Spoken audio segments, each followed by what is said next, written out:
Hello all, welcome to Mythologics YouTube channel. ఈరోజు మనం తెలుసుకోబోయే కథ మనకు ఒక రోజు ఉంటుంది. మరి ఆలస్యం ఎందుకు, కథలోకి వెళ్ళిపోదామా? ఒక తోటలో ఒక మామిడి చెట్టు, ఒక జామ చెట్టు, ఒక వేప చెట్టు పక్క పక్కనే ఉన్నాయి. ఒకసారి ఒక పిల్లల గుంపు తోటకు వచ్చింది. హాయ్ మామిడికాయలు అంటూ ఒక గుంపు మామిడి చెట్టు మీదకి ఎక్కారు. రే జామకాయలు రోయ్ అంటూ మరొక గుంపు జామ చెట్టు దగ్గరికి ఉరికారు.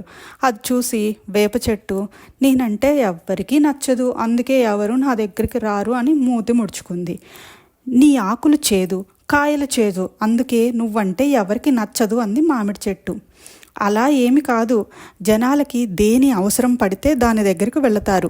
మనకు కూడా కాయలు ఉన్నప్పుడే కదా అందరూ చుట్టూ చేరేది అంది జామ చెట్టు. పిల్లలు పళ్ళతో పాటు పచ్చికాయలు పిందెలు కూడా వదలకుండా కడుపు నిండిపోయేలా బాగా తిన్నారు. కాసేపటికి అవి అరగక వాళ్ళకు కడుపు నొప్పి వచ్చింది.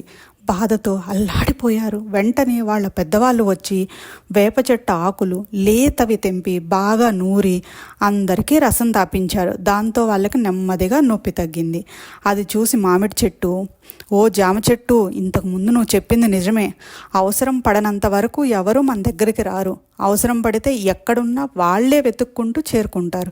ఇంతకాలం వేప చెట్టును తక్కువ చూపు చూశాను, కానీ ఇందులో ఎన్నో ఔషధ గుణాలున్నాయి.